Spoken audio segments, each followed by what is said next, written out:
नमस्कार, आप देख रहे हैं हार्ट टॉक भारत। मैं हूं दिवाकर विक्रम सिंह। पिछले 72 घंटे भारत के लिए बहुत महत्वपूर्ण रहे। महत्वपूर्ण इसलिए रहे क्योंकि भारत ने दुनिया को दिखाया, और जैसा कि भारत दावा करता है कि ये सदी भारत की है, यही समय है, सही समय। मतलब आप समझ गए होंगे। जिस अमेरिका और पश्चिम के देशों अर्थात यूरोप की चर्चा हम पूरी दुनिया में विकास और शक्ति संतुलन या सुरक्षा को लेकर के किया करते हैं, वही अमेरिका और पश्चिम के देश भारत के प्रधानमंत्री नरेंद्र मोदी के पिछले 72 घंटों से अधिक समय के दौरान किए जा रहे बातचीत, उनके एक एक कदम और उनके रणनीतिक कौशल, डिप्लोमेसी पर बराबर नज़र रख रहे हैं। और ये नज़र कोई खुफिया नज़र नहीं है। इस नज़र में ये भाव छिपा है कि कहीं न कहीं भारत उनकी मुश्किलों को आसान कर सकता है। जी हाँ, मैं भारत के प्रधानमंत्री के रूस यात्रा और ऑस्ट्रिया यात्रा के संदर्भ में कुछ बातें करना चाहूँगा जिस पर विश्लेषकों की नज़र गई ही नहीं। बड़ी बात यह है कि अगर भारत किसी विदेशी दौरे पर अपने किसी राष्ट्राध्यक्ष या प्रधानमंत्री को भेज रहा है या वो शेड्यूल किया जाता है, बातचीत का एक दौर चलाया जाता है, तो उसके पीछे सिर्फ और सिर्फ उद्देश्य ये होता है कि हमारे हित, हमारी सुरक्षा और हमारे फायदे किस स्तर पर पॉजिटिवली प्रभावित हो रहे हैं। जैसा कि हम जानते हैं कि रूस और भारत पिछले 5 दशक के एक भरोसेमंद सहयोगी हैं, और बदली हुई परिस्थितियों में जबकि रूस और यूक्रेन के बीच युद्ध चल रहा है, उन परिस्थितियों में भारत के प्रधानमंत्री का तीसरी बार चुन करके सत्ता में आना और रूस की पहली राजकीय यात्रा के दौरान वही कुछ ऐसी बातें करना और बड़े समझौते पर सहमति बना लेना, हस्ताक्षर कर लेना, पुतिन को मना लेना और पुतिन को एक मित्र की हैसियत से वर्तमान परिस्थिति के बारे में बता देना और आने वाले आसन्न जो संकट हैं उसके बारे में उन्हें समझा देना, ये नरेंद्र मोदी के ही रणनीतिक कौशल का कमाल है जिसे हमने देखा। आप जरूर ये समझ रहे होंगे कि मैं मोदी की तारीफ कर रहा हूँ, आप समझते रहें, लेकिन अगर आप डिप्लोमेसी के तथ्यों को जानते और समझते हैं तो मोदी ने पुतिन से वो किया जो एक साथ चीन को हतप्रभ किया। अभी ग्लोबल टाइम्स ने क्या लिखा है मोदी की रूस यात्रा पर वो मैं बताऊंगा, लेकिन आपको जान लेना बहुत ज़रूरी है कि जब मैं आज बुधवार के दिन आपसे बात कर रहा हूं, तब अमेरिका में बाकायदा नाटो सदस्य देशों के राष्ट्राध्यक्षों या उनके प्रतिनिधियों के बीच अमेरिका के नेतृत्व में बातचीत चल रही है। ये नाटो वही संगठन है जो अमेरिका और पश्चिम के देशों के गठजोड़ के साथ यूक्रेन को ऐसी मदद दे रहा है जो रूस को तबाही की ओर ले जाने के लिए प्रेरित कर रहा है। और नाटो के बैठक से पहले अमेरिका के तरफ से प्रधानमंत्री नरेंद्र मोदी से एक आह्वान कि वो रूस गए ज़रूर हैं, लेकिन भारत की उस कोशिश को आगे बढ़ाएं जिसमें शांति संभव हो, और व्लादिमीर पुतिन को मना लें कि वो यूएन चार्टर का पूरी तरीके से पालन करें, उसका सम्मान करें और यूक्रेन के संप्रभुता को पूरी तरह से चोट न पहुंचाएं। ये वही भारत है जो भारत अपने कुछ छोटे हितों को पाने के लिए इन देशों की चुगली, माफ करिएगा, लाई लुपड़ी करता था। साधारण शब्दों में अगर बोलें, अर्थात ऑयलिंग ग्रीसिंग करता था, इनको मनाता था, इनकी शर्तों को मानता था। वही भारत, उसी के राजनेता से अमेरिका की तरफ से बयान आ रहा है, और इस बयान के मायने यही हैं कि नाटो के देश अमेरिका की हाँ में हाँ मिलाकर एक साथ कह रहे हैं कि भारत के प्रधानमंत्री व्लादिमीर पुतिन को मना लें कि वो यूक्रेन की और तबाही सुनिश्चित न करें। और प्रधानमंत्री नरेंद्र मोदी ने वैसा किया और कहा, ये आप सब लोगों ने बाकायदा सुना है, जब उन्होंने पुतिन से कहा बातचीत के जरिए ही समाधान संभव है, संप्रभुता का सम्मान होना चाहिए और युद्ध, हथियार, गोला बारूद शांति के लिए कोई विकल्प नहीं हो सकते। बड़ा सवाल है कि एक तरफ प्रधानमंत्री जब ये बयान दे रहे थे, उसी दौरान या उन्हीं अगर आप कुछ दिनों की बात करें, उन्हीं दौर में जम्मू कश्मीर के जम्मू रीजन अर्थात कठुआ में भी अभी देखा होगा आपने, लगातार आतंकी हमले हो रहे हैं। दबाव इस देश में भी बढ़ रहा है कि नरेंद्र मोदी सख्त निर्णयों के लिए अगर जाने जाते हैं तो पाकिस्तान के इशारे पर सीमा पार से आए हुए आतंकियों की इस कारस्तानी को क्या अंजाम दिया जाएगा और क्या पाकिस्तान को सबक सिखाया जाएगा, ये सवाल आपके मन में उठ रहा है। बात हमने चीन की भी की थी, पहले मैं उसको ख़त्म कर लूँ।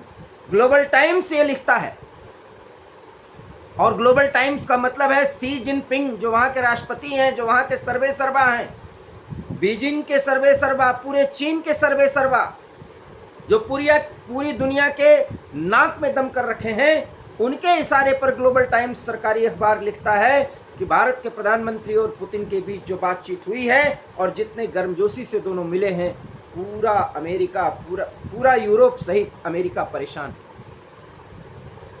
और बड़ी ऐसी बात कर रहा है जिसमें हालांकि वो कुछ लकड़ी लगाने की कोशिश कर रहा है, कुछ आग लगाने की कोशिश कर रहा है कि पश्चिमी देशों और अमेरिका के साथ भारत के रिश्ते खराब हो जाए। लेकिन चीन जानता है कि अमेरिका बिना भारत का सहयोग लिए चीन को उसकी औकात दिखाई नहीं सकता। लेकिन भारत की डिप्लोमेसी देखिए कि भारत को बर्बाद कर देने की इच्छा रखने वाला मक्कार चीन भी ग्लोबल टाइम्स में ये लिखवा रहा है कि पुतिन की यात्रा से अमेरिका और यूरोप के लोग परेशान। और यही नहीं, ग्लोबल टाइम्स कुछ तारीफ भी कर रहा है, लेकिन भारत चीन के झांसे में नहीं आने वाला, क्योंकि मक्कारी की स्थिति को, मक्कारी की स्थिति को हम बराबर समझते हैं। और जो कुछ भी आप जम्मू कश्मीर के जम्मू रीजन, कठुआ सहित तमाम उन इलाकों में आतंकवादियों की ये स्थिति देख रहे हैं, और प्रधानमंत्री नरेंद्र मोदी ने जिस दिन शपथ ली उसके बाद से आज तक ये सब कुछ चीन के इशारे पर पाकिस्तान कर रहा है, क्योंकि पाकिस्तान की अपनी वो स्थिति और औकात है ही नहीं कि नरेंद्र मोदी के प्रधानमंत्री रहते हुए वो जम्मू कश्मीर में इस तरह से आतंकी कार्रवाइयों को अंजाम दिलवाए। हाँ, मोदी की सरकार न होती, कोई और सरकार होती तब तो इससे ज़्यादा होता। और माफ़ करिएगा, अगर इंडिया अलायंस की सरकार होती तो ऐसा ही होता जो अभी हो रहा है। लेकिन जो अभी हो रहा है उसका अंजाम क्या होगा, ये शहबाज शरीफ भी समझ रहे हैं, आसिफ मुनीर भी समझ रहे हैं, सीमा पार बैठे पाकिस्तान के सेना के सभी कोर के जनरल्स भी समझ रहे हैं। बस समय का इंतज़ार है, उस कार्रवाई का इंतज़ार है, लेकिन वो कब होगा ये तो बताया नहीं जा सकता। और जो लोग ये बता रहे हैं, चाहे सोशल मीडिया पर और चाहे समाचार पत्रों में या कहीं भी अपने विचार व्यक्त कर रहे हैं, वो बिल्कुल गलत है। लेकिन सबक सिखाएगा भारत, ये पक्का है। और भारत सबक इसलिए भी सिखाएगा कि आप देख रहे होंगे कि पाकिस्तान में जो अननोन गनमैन हैं, जो हमारे हीरो हैं, और हम तो कभी क्रेडिट लेते नहीं कि हम करवा रहे हैं। हाँ, पाकिस्तान कह रहा है कि ये तो भारत करवा रहा है या भारत के ही एजेंट्स कर रहे हैं। और अब तो अमेरिका भी कह रहा है, अमेरिका के CIA के जो कई अधिकारी हैं वो बयान दे रहे हैं सार्वजनिक रूप से कि अफगानिस्तान के तालिबान के सहयोग से पाकिस्तान में भारत मरवा रहा है, और उनको मरवा रहा है जो कश्मीरी आतंकवादी हैं, जो भारत के नाक में दम कर रखे हैं। तो भारत में बैठे कट्टरपंथियों, सुन लो, हम किस तरीके से बदला ले रहे हैं ये देख लो। तो रियासी और कठुआ का भी पूरा हिसाब होगा, और भारत ने हिसाब लेने का जो तरीका निकाला है उसमें सब कुछ बही खाते में नोट होता रहता है। तो जैसे को तैसा सठे साठ्यम समाचरित, बदमाश के साथ अगर बदमाशी का व्यवहार नहीं करेंगे कब तक। और यही कांग्रेस की नीति थी, मजबूत पाकिस्तान, हम भाई भाई, इस खित्ते में। और ये फारूक अब्दुल्ला अभी बयान दे रहा था, ये शख्स माफ करिएगा भारत की संसद में सांसद बन के आए, ये मंत्री रहे, ये मुख्यमंत्री रहे और जम्मू कश्मीर में लोकतंत्र के ये वाहक कहे जाते हैं। आज इनको बहुत चुभ रही है बात कि पाकिस्तान को, और ये बड़े कुछ पत्रकार कह रहे हैं कि पाकिस्तान को बहुत लताड़ रहे हैं। अरे यही जब फारूक अब्दुल्ला है जो ये कहते हैं तुम्हारे बाप का है पीओके, जाके ले लो।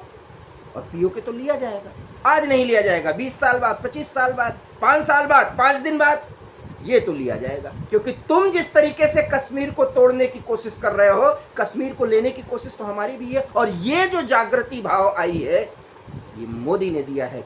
इसलिए मोदी इस भारत के सचमुच में जो सपूत हैं उनका हीरो है और रहेगा। इसे मानते रहिए, ये जज्बा मोदी ने पैदा कर दिया। तो वाशिंगटन से लेकर के मॉस्को तक, और अभी ऑस्ट्रिया भी पहुंचे हैं। और ऑस्ट्रिया में आप देख रहे हैं वो ऑस्ट्रिया जिसका भारत के साथ व्यापारिक संतुलन भी बहुत अच्छा है और यूरोपीय संघ का सबसे मजबूत देश है, वो ऑस्ट्रिया भी भारत के साथ संबंध बढ़ाना चाहता है। क्योंकि उसे मालूम है कि भारत तीसरी बड़ी अर्थव्यवस्था 2029 के पहले बनेगा।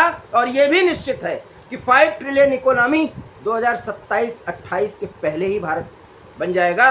जर्मनी और जापान को पीछे छोड़ देगा। और इसी जलन में जापान और जर्मनी भी कहीं न कहीं वो डीप स्टेट का काम कर रहे हैं, जो डीप स्टेट पिछले चुनाव से लेकर, माफ करिएगा, चुनाव की घोषणा से लेकर के आज तक राहुल गांधी और अरविंद केजरीवाल को आगे करके तमाम कुछ ऐसे मुद्दों को उठवा करके भारत को अशांत करने की कोशिश करता रहा। और आज जब मैं बात कर रहा हूं तब भी कर रहा है।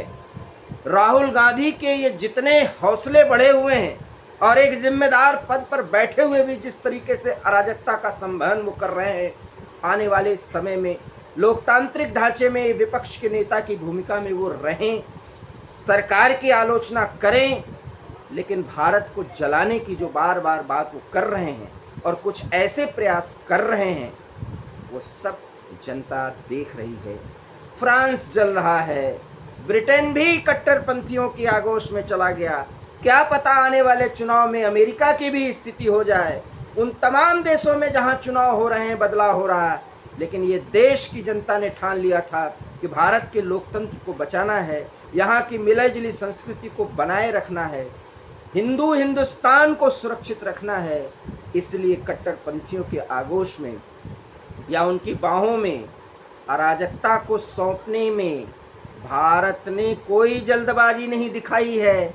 और भारत की जनता ने नरेंद्र मोदी को ही प्रधानमंत्री के रूप में चुना। और जिन्होंने नहीं चुना, जो बहुत खुश हो रहे हैं और राहुल गांधी के माध्यम से अपने खिसियाट को संसद से लेकर सड़क तक दिखाने की कोशिश कर रहे हैं, उन्हें पता होना चाहिए कि अभी विदेश नीति में हम धमक जमा रहे हैं और डीप स्टेट को बता रहे हैं कि तुमने कनाडा से लेकर अमेरिका में बैठे तमाम भारत विरोधियों के माध्यम से चुनाव के समय और आज तक जो करवा रहे हो, कर तो लिया, लेकिन अब हमारी चलेगी, हमारी सुनो। रही बात इंटरनल सिक्योरिटी की, बहुत जल्दी कट्टरपंथियों को भी सबक सिखाया जाएगा और चीन के इशारे पर भूखा नंगा भिखमंगा पाकिस्तान जो कुछ भी कर रहा है उसे भी सबक सिखाया जाएगा। लेकिन समय, जगह, ये सब कुछ भारत के रणनीतिकार और यहाँ की सेना तय करेगी। इंतज़ार कीजिए उस समय का, और वो समय ज़रूर आएगा, क्योंकि प्रधानमंत्री नरेंद्र मोदी के नेतृत्व में ये देश आगे बढ़ रहा है।